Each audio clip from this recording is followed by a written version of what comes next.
살아계신 하나님의 말씀은 마태복음 13장 1절에서 9절 말씀이며 신약 20페이지입니다. 그날 예수께서 집에서 나가사 바닷가에 앉으심에 큰 무리가 그에게로 모여 들거늘 예수께서 배에 올라가 앉으시고 온 무리는 해변에 서 있더니 예수께서 비유로 여러 가지를 그들에게 말씀하여 이르시되 씨를 뿌리는 자가 뿌리러 나가서 뿌릴새 더러는 길가에 떨어짐에 새들이 와서 먹어버렸고 더러는 흙이 얕은 돌밭에 떨어짐에 흙이 깊지 아니하므로 곧 싹이 나오나 해가 돋은 후에 타서 뿌리가 없으므로 말랐고 더러는 가시떨기 위에 떨어짐에 가시가 자라서 기운을 막았고 더러는 좋은 땅에 떨어짐에 어떤 것은 100배 어떤 것은 60배 어떤 것은 30배의 결실을 하였느니라. 귀 있는 자는 들으라 하시니라. 아멘. 이어지는 순서는 생명의 말씀 시간입니다. 우리 목사님께서 정말로 열매 맺기 원하십니까? 라는 제목으로 선포하시는 말씀에 아멘하여 큰 은혜 받으시기 바랍니다. 그동안 꽁꽁 얼어붙었던 대지가 봄바람으로 말미암아서 여기저기서 눈도 녹고 얼음도 녹더니 어느새 사내들의 밭에 나무든 풀이든 만 가지의 꽃의 향연으로 새봄을 장식하고 있습니다. 특별히 오늘 이 시간에 꽃보다 더 향기 있는 지난 주님의 말씀으로 정말 우리 심령 가운데 새 생명으로 새로운 은혜로 채워지는 귀한 시간이 될 수 있기를 바랍니다. 우리가 살고 있는 주변에는 농사를 짓는 농부들의 모습을 어렵지 않게 찾아볼 수 있습니다.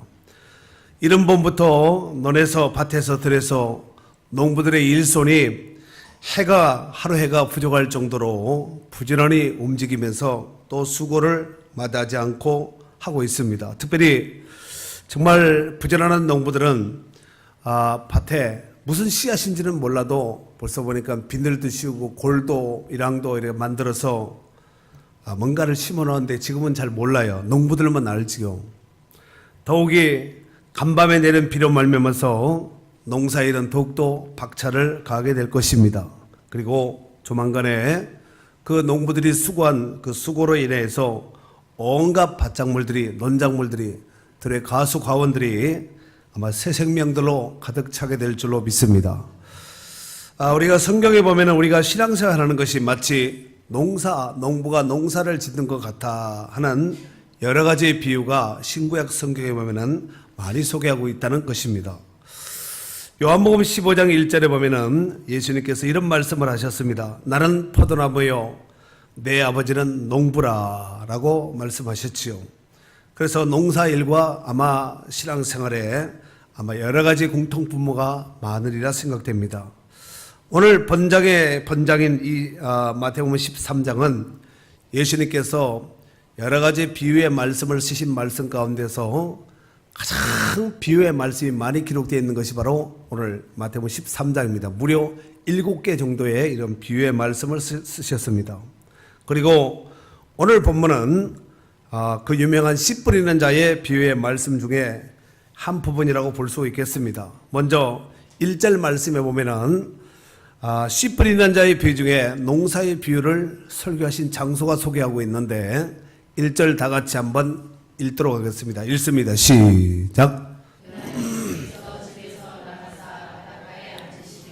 자, 그날이 나오는데 그날이라 하면은 앞에 12장과 연결을 시킬 수가 있는데 12장 46절 이하에 보면은 예수님께서 어떤 집에서 사역을 병 고치고 말씀을 선포하는 그 사역 중에 어떤 한 사람이 와서 이렇게 말을 하죠. 예수님 모친과 동생들이 왔습니다. 이렇게 말을 하자 예수님께서 말씀하시기를 누가 내 어머니며 내 동생이냐 하시면서 손을 내밀어서 곁에 있는 제자들을 향해서 말씀하시기를 나는 나의 어머니와 나의 동생들을 보라. 누구든지 하늘에 계신 내 아버지의 뜻대로 하는 자가 내 형제요 자매요 어머니니라 라고 말씀하셨습니다. 누가 예수님의 모친이요 형제 자매가 될 수가 있다고요? 하나님의 뜻대로 행하는 자가. 아멘. 그리고 그 말씀을 한 그날 바로 예수님께서 이제 바닷가로 나가셔서 이제 가르치신 말씀이 바로 씨 뿌리는 비유의 말씀입니다. 예수님은 제자들 혹은 사람들이 모이는 곳마다 시와 때를 가리지 않으시고 가르치고 전파하고 고치는, 가르칠 수 있는 상황이라면 가르치고 고쳐야 되겠다는 상황이면 고치시고 또 천국 복음을 전파해야 될 상황이라면 천국 복음을 전파하시면서 이제 밤낮 시간과 때와 장소를 구별치 않고 중점적으로 사역하시는 모습을 볼 수가 있습니다.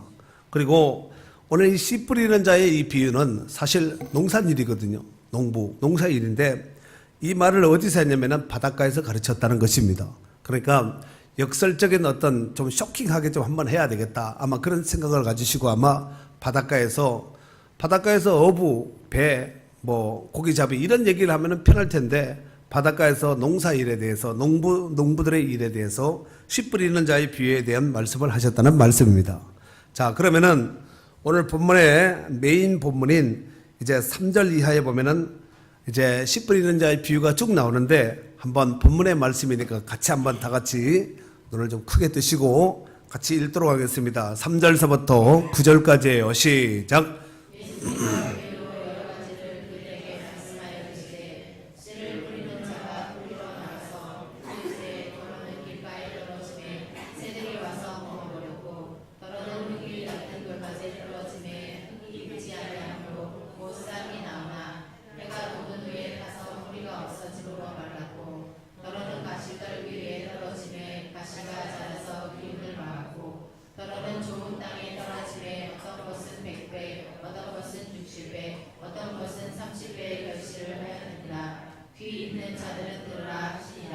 아멘.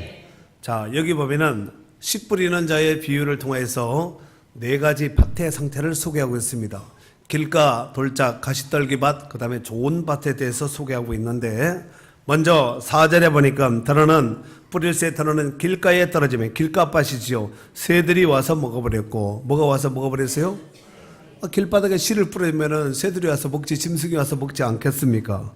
그리고 5절에 보니까 더러는 흙이 얕은 돌밭에 떨어짐에 흙이 깊지 않으므로, 그러니까 씨도 보이고 씨가 보이는 씨도 있고 안 보이는 씨가 살짝 덮인 상태니까 흙이 깊지 아니하므로 곧 싹이 나오나 해가 돋은 후에 타서 뿌리가 없으므로 말랐고, 뿌리가 없으면 말라 죽습니다. 아멘이지요. 신앙도 참 뿌리가 중요한 것 같아요.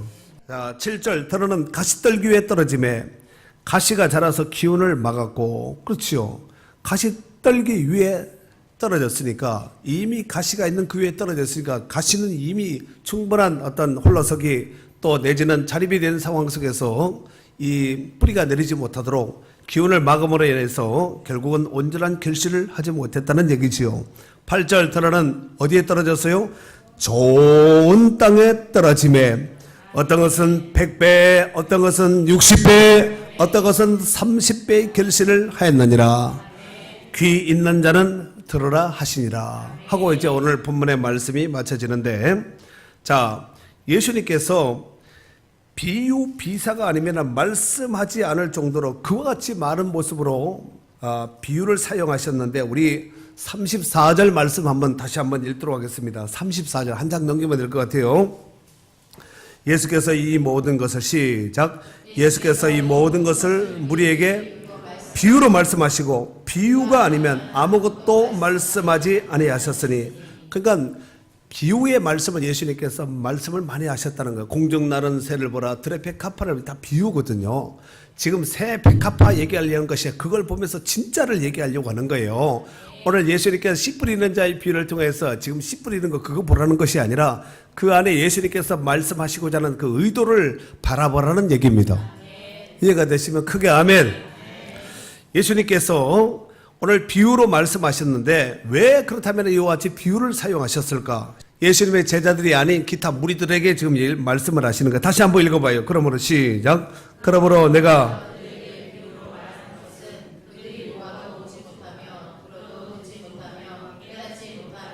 그들을 말하는 거예요. 그들을 지칭하는 것인데, 그러면은 예수님께서 이 비유로 말씀하신 그 감춘 이 비운 것은 비유는 드러난 것이고 이 뒤에 감춘 것이 무엇인가? 11절 읽겠습니다. 시작.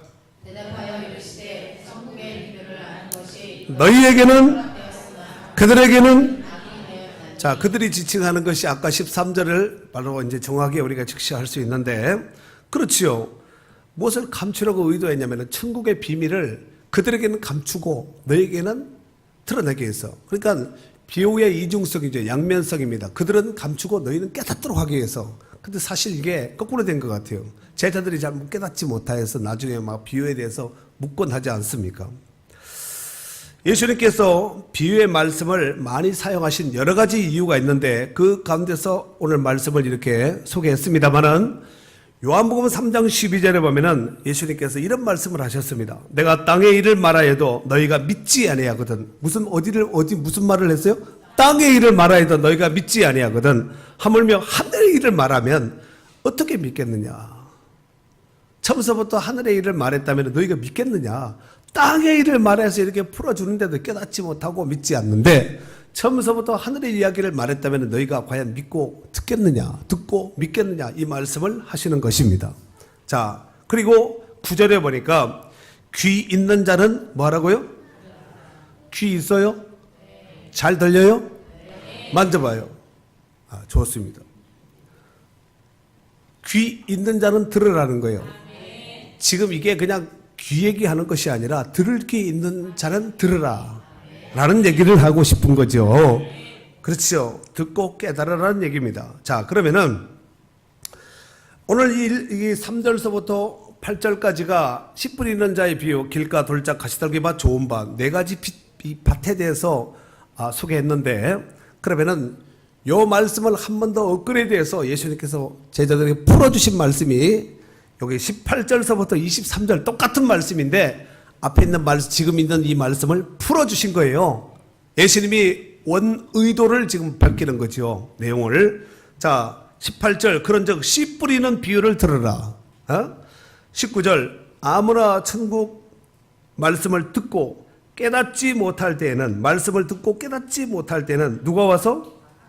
악한 자가. 그러면은 아까 씨 뿌리는 자의 비유 가운데서 4절에 보니까 뭐예요? 네? 새예요, 새들이에요. 정확하게 말해야지.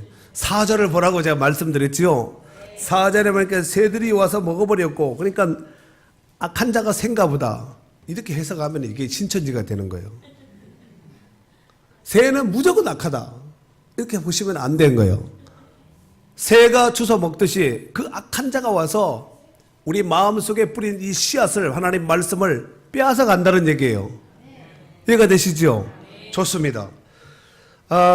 그것이 바로 길가밭이고, 두 번째 20절 돌밭에 뿌려졌다는 것은 돌짝밭이에요. 말씀을 듣고 즉시 기쁨, 아멘 하고 기뻐요. 기쁨으로 받되 그 속에 뭐가 없어요? 뿌리가 없어 잠시 견디다가 말씀으로 말미암아 환난이나 박해가 일어날 때는 곧 넘어지는 자예요. 뿌리가 없으니까 식물의 뿌리는 생명이에요. 생명. 그런데 뿌리가 없으면 잠깐은 견디죠. 그런데 환난이나 박해, 어려움이나 큰 문제, 위기가 오면은 넘어지는 자요. 하나님을 따라간다는 거죠. 말씀을 버린다는 얘기가 아니겠습니까? 세 번째 22절 가시떨기에 뿌려졌다는 것은 말씀을 들으나 세상의 염려와 재물의 유혹에 말씀이 막혀 결실하지 못하는 자. 세상 염려 너무 하는 거 이거 정말 불신앙이에요. 자기 혼자 세상에 온갖 염려 근심을 다 치고 가는 이런 사람들이 있거든요. 요한복음 1장 29절에 보면 예수님은 보라 세상 죄를 지원 하나님의 어린 양이로다. 세례 요한이 예수님에 대해서 그와 같이 소개했습니다. 그런데 예수님이 세상 죄를 지고 간 것은 맞는데 우리가 세상 죄를 지고 간다는 것은 예수님께 수고하고 무거운 큰 멍에를 풀어주기 위해서 이 땅에 오셨는데 자기가 또 다른 예수님의 자리에 올라갈 수가 있다는 것이에요. 그래서 세상의 염려, 여러분 혹시 근심 걱정 염려 충만하신 분들 있지요? 이거 정말 불신앙적이라고 제가 말씀드렸어요. 그리고 그 뒤에 보니까 재물의 유혹, 재물의 탐심, 재물의 유혹을 받는다는 거예요. 물질로 인한 유혹. 여러분 예수님께 어느 날 찾아왔던 부자 청년 아시죠? 그 청년을 보고 예수님께서 뭐라 그랬어요? 참 가상하거든요. 어려서부터 율법을 지금까지 다 지켰다는 거예요. 이런 정말 쉽지 않은 이런 청년을 만났지요. 그런데 예수님께서 이런 말씀을 하십니다. 내 재물을 다 팔아서 가난한 자들에게 주고 그리고 나는 와서 나를 따르라. 그랬더니 이 청년이 재물이 많은 번에 근심해서 예수님을 떠나가 버리는 이런 불편한 이제 청년의 모습이 성경에 나오지 않습니까? 재물의 유혹. 돈을 너무 사랑하고 세상을 너무 사랑하고 재물을 너무 사랑하는 이거 문제예요. 디모데전서 6장 10절 말씀에 보면 그런 말씀이 있죠. 돈을 사랑함이 일만 악의 뿌리가 된다는 거예요. 하나님을 사랑하고 사람을 사랑하고 이렇게 해야 되는데 돈을 사랑하는 거예요. 돈이 뭐 인격이 있어요. 콧구멍이 있어요. 눈이 있어요. 에? 돈을 사랑하면 일만 악의 뿌리가 된다는 것입니다. 그래서 가시떨기 밭은 온전히 결실하지 못한다는 것이 그런 유혹 때문에 유혹이 많은 거예요. 온전히 결실할 수 없다는 것입니다. 23절 좋은 땅에 뿌려졌다는 것은 말씀을 듣고 뭐 한 자리?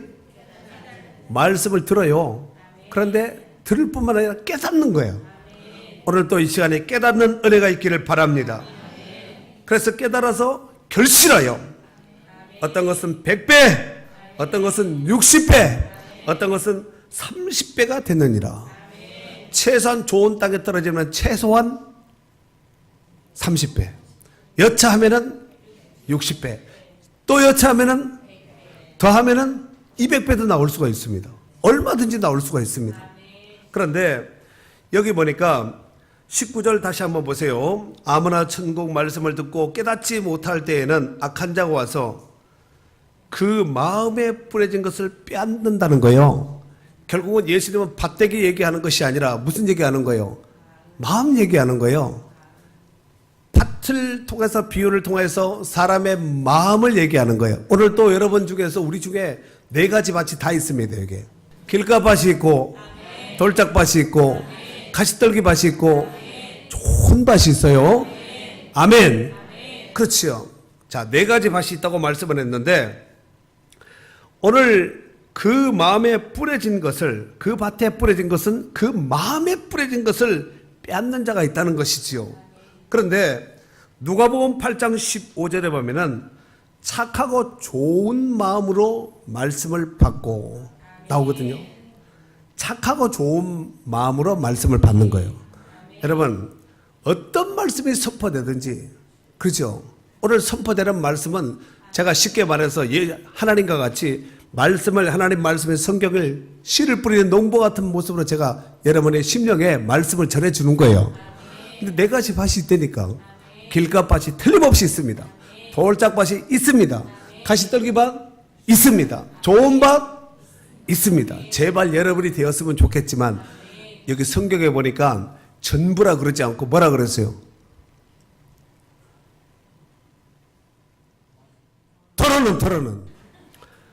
덜어는 다는 아니라는 거죠. 덜어는 다 좋은 밭도 아니고 다 나쁜 밭도 아니에요. 이 안에 내 마음의 밭이 있다는 것입니다. 사랑하는 성도 여러분, 오늘 본문에 농부는 하나님이에요. 그 다음에 씨앗은 하나님 말씀입니다. 그 다음에 밭은 여러분의 마음 상태입니다. 그러면 여러분 지금 씨 뿌리는 자의 비유가 무슨 얘기하는지 이해가 되시죠? 이게 이해가 되시는 분은 들을 귀가 있는 자의 귀입니다. 복된 귀입니다. 아멘. 자, 좋은 땅은 온전히 결실하여 그 알곡을 곡간에 들이물어 말면서 농부의 모든 피땀 수고 눈물을 다 씻어줄 수 있는 기쁨을 주는 이 곡식이 바로 알곡이에요. 그러나 온전한 결실이 없는 3가지 밭, 길가 돌짝 가시떨기, 이 밭은 농부를 죽을 고생 생고생만 시키는 결실이 없음에 대해서 농부가 가슴치고 안타까워하는 밭이 바로 3가지 밭이라는 것입니다. 이와 같이 농사를 지음의 밭의 상태가 중요하듯이 성도들이 오늘 예배할 때 또 말씀을 들을 때 이 자세, 마음 자세가 굉장히 중요한 거예요. 아멘. 그러므로 하나님의 말씀을 받기 전에 먼저 마음의 밭 정리를 잘 해놓고 말씀을 받으셔야 됩니다. 무엇보다도 기도함으로써 성령으로 기름진 옥토를 만들어 놓는 것이 참으로 중요하다는 것이에요. 혹시 내 안에 있을 돌 같은 굳은 마음 깨지지 않는 거죠.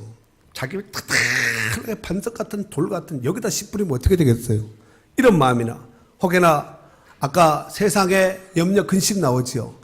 근심 걱정 충만한 사람 이런 상태나 또한 악한 생각이나 부족한 생각이나 혹은 자기의 사상이나 경험이나 철학이나 지식이나 이런 것들을 다 싹 다 내려놓으셔야 돼요.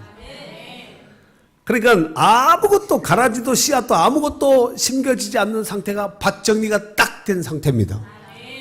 바로 이런 상태가 바로 옥토밭과 같은 이런 심령이라고 볼 수 있겠습니다. 그리고 말씀을 집중하지 못하도록 하는 방해한 모든 요소들을 다시 한번 점검하셔서 정말 확실하게 점검해서 방해받지 않도록 하셔야 됩니다. 이 생각도 정리해야 되고 주변 환경도 정리하셔야 돼요. 핸드폰 켜놓고 앉아가지고 밑에서 이렇게 스물스물 꾸물꾸물하고 글쎄요. 저는 못 봤다 할지라도 하나님이 아시지요 뭐. 그렇지 않겠습니까? 그러니까 오직 말씀에만 집중, 저만 보셔야 돼요. 따라서 나를 바라봐. 나를 바라보란 말이에요. 나를. 저를 보셔야 됩니다. 그래서 이 단에서 어떤 말씀이 선포되고 전파된다 할지라도 나는 무조건 아멘으로 받겠다. 이런 순종의 자세로 말씀을 받으면 그는 하나님의 영광을 보게 될 것이고 하나님은 그를 통해서 기적적인 역사를 이루게 하실 줄로 믿습니다. 데살로니가 교회 아시죠? 알아요? 가봤어요? 성경에 있는데 이 데살로니가 교회는 사도 바울이 2차 선교 여행 때 세운 교회예요. 정말 괜찮은 교회고 정말 귀감이 되는 이런 교회입니다. 그러니까 사도 바울이 마게도냐의 첫 성인 빌립보에서 가서 루디아를 만나고 간수를 만나서 교회가 루디아 집에서 세워지게 된 거예요. 그게 빌립보 교회입니다. 그래서 이제 교회가 안착된 뒤에 아볼로니아, 암비볼리아를 싹 지나가지고 딱 도착한 것이 어디냐면은 데살로니가 지방이에요. 데살로니가 지방인데 이 데살로니가 지방에서 사역을 사도 바울이 얼마나 했냐면은 3주간 했어요. 3주간이면 한 달이 되지 않는 거예요. 사역하던 중에 이 유대로부터 온 이 유대 율법주의자들이 사도 바울을 또 괴롭힌 거 쫓아가지고 그래서 할 수 없이 그 아래 베레아로 내려갑니다. 그리고 나중에 아덴으로 넘어가고 그 다음에 쭉 내려가서 고린도에서 이제 데살로니가 교회에 있는 성도들 편지를 쓴 것이 데살로니가 전서거든요. 그런데 이 데살로니가 교회는 3주밖에 안 된 교회예요. 그런데 이 교회를 향해서 사도 바울이 서신을 쓰는데 뭐라고 썼냐면은 데살로니가 전서 2장 13절 말씀에 보면은 이러므로 우리가 하나님께 끊임없이 감사함은 너희가 우리에게 들은 바 하나님의 말씀을 받을 때에 사람의 말로 받지 아니하고 하나님의 말씀으로 받으니 진실로 그러하도다. 이 말씀이 또한 너희 믿는 자 가운데 역사한다는 거예요. 정리해서 한번 하겠습니다. 여러분, 데살로니가 교회를 생각하고 기도할 때마다 하나님 앞에 감사했어요. 사도 바울이. 그런데 왜 그랬냐면은 그들은 하나님 말씀을 받을 때에 사람의 말로 받지 않아요. 제가 말씀을 바울이 되어서 여러분 데살로니가 교회 성도면은 제가 말씀을 전하자. 이걸 김 목사가 하는 얘기인가 보다. 이렇게 안 받고 하나님의 말씀으로 받았다는 거예요. 아멘이죠. 또한 이 말씀이 너희 믿는 자 가운데 역사한다는 거예요. 그러니까 말씀은 그 말씀으로 끝나지 않고 들은 것으로 끝나지 않고 여러분이 아멘하고 순종하고 그렇게 지켜 행하면은 하나님께서 여러분을 통해서 하나님 말씀이 여러분이 살았고 운동력이 있는 말씀이 여러분의 삶 가운데 여러분의 삶의 현장 가운데 역사하신다는 거예요. 아멘이죠. 그런데 데살로니가 교회 성도들은 그런 상태였어요. 근데 그 아래 베레아 교회 성도들을 향해서 사도 바울이 뭐라고 말했냐면은 사도행전 17장 11절 말씀에 보면은 베레아에 있는 사람들은 데살로니가에 있는 사람들보다 더 너그러워서 간절한 마음으로 말씀을 받고 어떻게 받았다고요? 간절한 마음으로 말씀을 받고 이것이 그러한가 하여 날마다 성경을 상고했다는 거예요. 간절한 마음으로 하나님 말씀을 받았다는 거예요. 여러분, 이 간절함이 데살로니가 내지는 베레아 교회로만 국한돼서 끝나지 말고 오늘 말씀을 듣는 여러분에게도 간절한 마음으로 하나님 말씀을 받을 수 있기를 바랍니다. 죽은 지 나흘 된 나사로의 무덤 앞에서 예수님께서 마리아와 마르다 내지는 주변에 있는 사람들을 향해서 이런 말씀을 하셨습니다. 내 말이 내가 믿으면 하나님의 영광을 보리라 그랬어요. 그러니까 네가 내 말을 믿으면은 지금 이 자리에서 하나님의 영광을 보게 될 것이다. 그리고 예수님께서 말씀하신 대로 나사로는 살아났고, 아니 사흘 돼서 하루 이틀 사흘 나흘 돼서 썩어서 냄새나는 나사로가 살아났다니까요. 그냥 성경에 있는 이야기인가 보다 하지 말고 여러분이 성경에 있는 이야기도 여러분이 생각을 조금만 하면 입체적으로도 생각할 수가 있습니다. 굴 앞에 무덤 앞에서 죽은 나사로가 그렇죠 이렇게 칭칭 감켜있는 붕대에 감켜있는 그렇죠 수위에 감켜있는 그 나사로가 살아서 그들 앞에 나타났다는 거예요. 그래서 그들은 하나님의 영광을 보게 된 줄로 믿습니다. 아멘. 사랑하는 성도 여러분, 예수님께서 사망 권세를 깨치시고 부활하시고 승천 직전에 사랑하는 제자들을 불러 모아놓고 이런 말씀을 하셨습니다. 그러므로 너희는 가서 모든 민족을 제자로 삼으라 그랬어요. 모든 민족을 뭘 삼으라고요? 제자 삼으라 그랬습니다. 근데 요한복음 15장 8절에 보면은 너희가 열매를 많이 맺으면 내 아버지께서 나를 통해서 영광을 받으실 것이고 너희는 내 제자가 된다 그랬어요. 아까 마태복음 28장 19절에 예수님께서 하늘과 땅의 모든 권세를 내게 주셨으니 그러므로 너희는 모든 민족에 가서 뭐 삼으라고요? 제자 삼으라 그랬습니다. 그런데 너희가 열매를 많이 맺으면은 내 아버지께서 영광을 받고 너희는 내 제자가 된다 그랬습니다. 그 제자는 뭘 많이 맺어야 된다는 얘기예요. 농부는 열매를 많이 맺어야 되고 제자는 전도를 많이 해야 된다는 얘기잖아요. 그 얘기 아니에요? 이해가 되시면 아멘. 이러보건대 하여튼 우리는 전도하는 일에 열매 맺는 일에 정말 충실하고 신경을 많이 쓰셔야 됩니다. 그래서 전도 많이 해서 주님의 제자로서 많은 열매 맺는 축복된 성도들이 되어야 될 줄로 믿습니다. 그렇다면 열매를 많이 맺으려면 어떻게 해야 될 것인가? 농사 처음 시작서부터 한번 점검하도록 하겠습니다. 먼저 뭐가 있어야 되겠어요? 씨, 무슨 씨? 죽은 씨, 병든 씨, 좋은 씨. 좋은 씨가 있어야 되겠죠. 여러분, 저는요 시골에서 옥수수 농사, 콩 농사 이거 심어봤어요. 대파, 쪽파 다 심어봤어요. 어떻게 하는지 제가 다 압니다. 그런데 씨앗을 심기 전에 콩을 골라요. 이렇게 봐가지고 이렇게 벌레 먹은 거, 파먹은 거 이런 것은 다 골라내죠. 해보신 분들만 아멘. 좀 해봤거든요. 좋은 걸 골라내는 거예요. 그거 심는 거예요. 만약에 병든 거, 썩은 거, 쭉쟁이 같은 거 심으면 날까요, 안 날까요? 1000평, 10,000평 심어도 소용없습니다. 다 빈 땅이 될 수밖에 없습니다. 그냥 잡초만 쌓이는 거죠. 그런데 좋은 씨가 있어야 되고, 그 다음에 뭐가 있어야 되겠어요? 그냥 밭이 아니라 좋은 밭이 있어요. 좋은 밭은 농부가 기경해서, 막 이렇게 거름도 넣고 해가지고 충분히 곡식을 심어서 결실을 할 수 있는 준비된 밭이 좋은 밭이에요. 돌 있고 풀 있고 뭐 이런 거 농부가 막 기경다란 이런 밭은 좋은 밭이 아니에요. 그 다음에 또 뭐가 있어야 되겠어요? 농부, 수고하는 농부. 아멘. 그렇죠. 아까 농부의 모든 수고는 왜 한다 그랬어요? 오직 열매. 씨앗을 심는다는 것은 가을을 바라본다는 얘기잖아요. 열매를 바라본다는 얘기가 아니겠습니까? 디모데후서 2장 6절 말씀에 보면은 수고하는 농부가 곡식을 먼저 받는 것이 마땅하니라 그랬습니다. 누가? 농땡이 치고 뚝방에 앉아서 막걸리 마시고 흘러간 옛 노래 부르고 먼 산 구름 쳐다보고 이런 사람이 아니라 수고하는 농부가 곡식을 먼저 받는 것이 지당하다는 얘기시죠. 이와 같이 농부 되시는 하나님을 기쁘시게 하려면은 좋은 열매를 맺어야 됩니다. 그래서 오늘 8절에 보니까 더러는 좋은 땅에 떨어짐에 어떤 것은 100배, 어떤 것은 60배, 어떤 것은 30배의 결실을 하였느니라. 아멘. 사랑하는 성도 여러분, 그러면은 좋은 열매를 맺으려면 어떻게 해야 될까요? 좀 약간 문제가 아까 되돌아간 것 같은데, 뭐 좋은 씨, 뭐 좋은 밭, 좋은 농부가 있어야 되겠지만 깨끗해야 됩니다. 지금 성경에 있는 얘기 하는 거예요. 요한복음 15장 2절에 보면은 물은 내게 붙어 있어. 내게 어떻게 있어?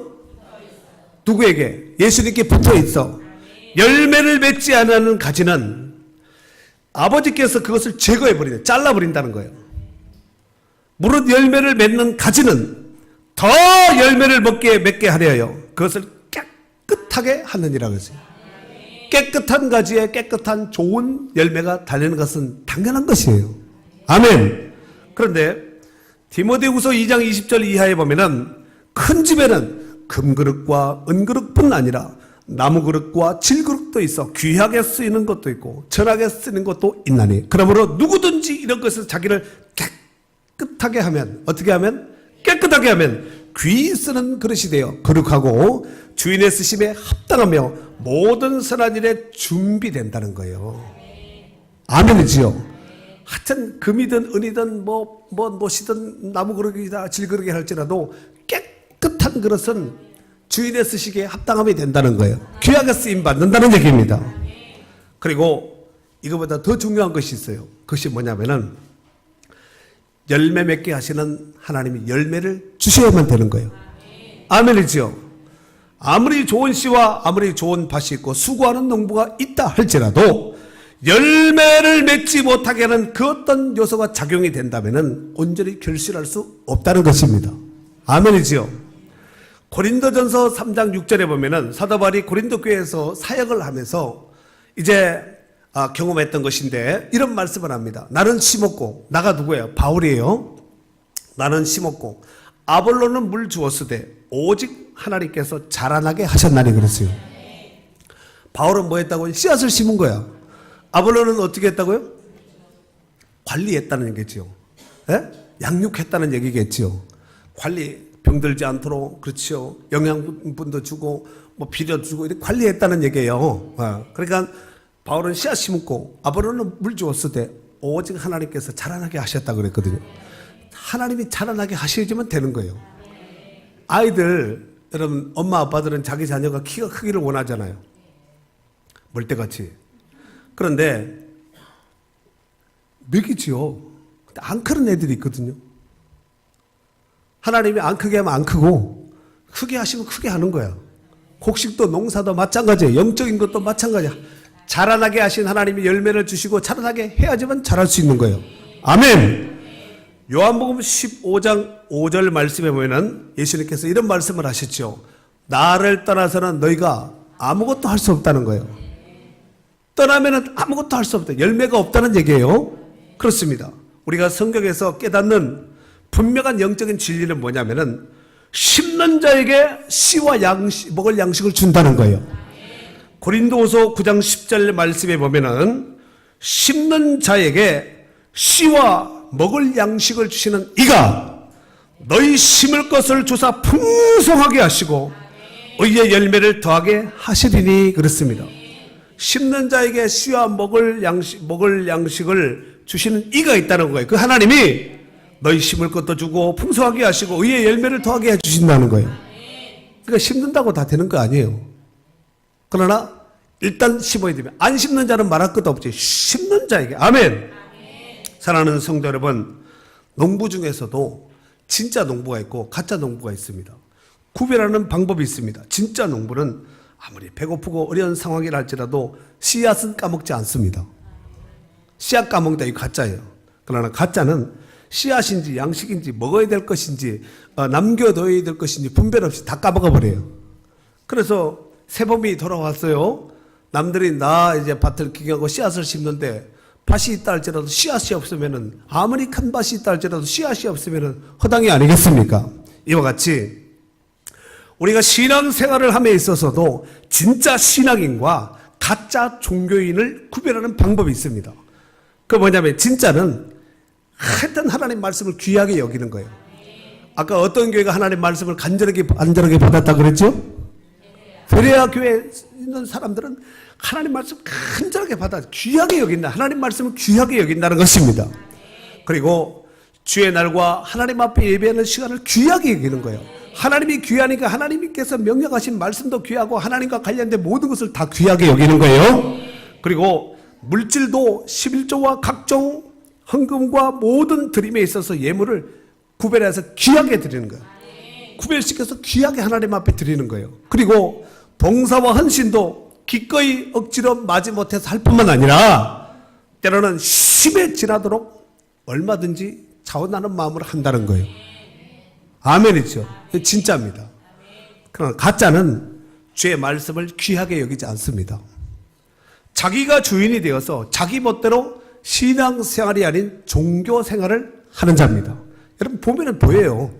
물질도 하나님의 것으로 구별함 없이 자기가 주인이 돼서 자기 멋대로 사용하는 거예요.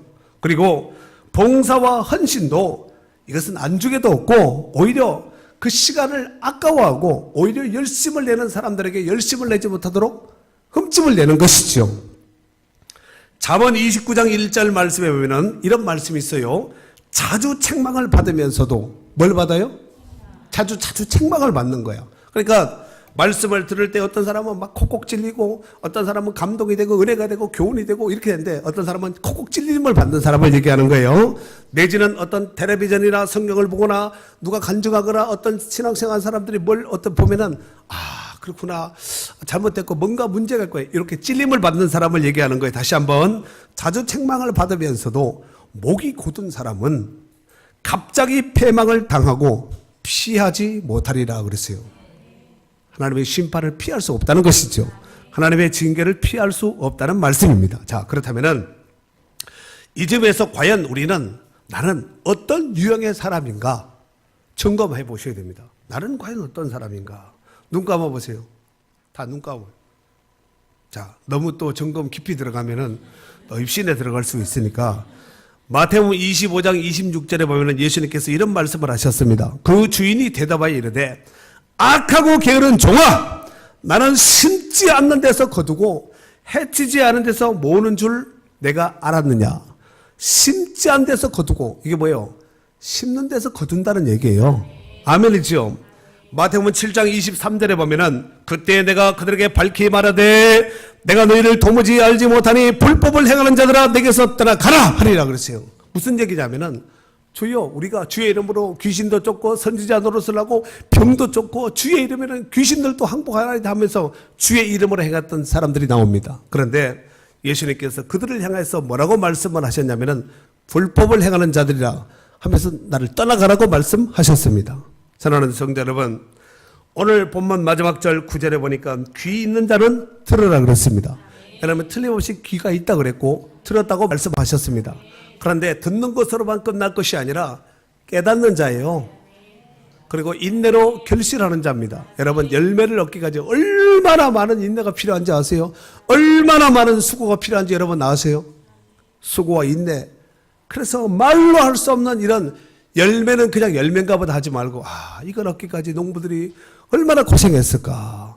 우리가 쌀 한 톨이 밥으로 되기까지 우리 입으로 들어오기까지는 농부들이 88번 이렇게 수고 소리가 난다는 그런 얘기 있잖아요. 예. 그래서 쌀밑자 보면은 열십자에다가 이렇게 88 두 개 있잖아요. 88 이렇게 있지 않습니까? 오죽 하면 그런 한문이 나왔겠습니까? 예. 정말 귀 있는 자는 들으라고 말씀하셨는데 정말로 열매 맺기를 원하시는 분들은 귀가 복되어야 됩니다. 귀만 복돼서 될 것이 아니라 듣는 마음이 깨닫는 마음이 되어서 깨닫는 마음의 순종함으로 인해서 열매를 맺을 수 있도록 해야 될 줄로 믿습니다. 여러분 가라지도 열매 맺어요. 가라지도 열매 맺습니다. 30배, 60배, 100배 뿐만 아니라 그 이상도 열매 맺습니다. 마태복음 7장 20절 말씀에 보면은 그들의 열매로 그들을 알리라 그랬습니다. 지금 잘 몰라요. 그러나 삶의 열매, 신앙생활은 열매를 보면 그 사람의 딱 평가판이 나온다는 것입니다. 이왕이면 좋은 씨앗을 심어야 될 것이고 어디에다가? 좋은 밭에 심어야 될 것이고 아멘. 좋은 밭에 좋은 씨앗을 심어야 될 것이고 그리고 씨앗 심어놓고 놀러가자 한 것이 아니라 그 씨앗이 온전히 잘 자라 결실하게 열매를 거둘 때까지 수고하는 농부가 되어야 됩니다. 그래서 정말 어떤 말씀이 우리 심령 가운데 또 우리 인생 가운데 하나님께서 주셨다 할지라도 순종하여 인내해서 30배와 60배와 100배의 열매를 맺음으로 말미암아 농부 되신 하나님의 기쁨이 되고 영광이 되는, 그래서 여러분들의 축복이 되는 귀한 역사를 이룰 수 있기를 주의 이름으로 축원합니다. 아멘.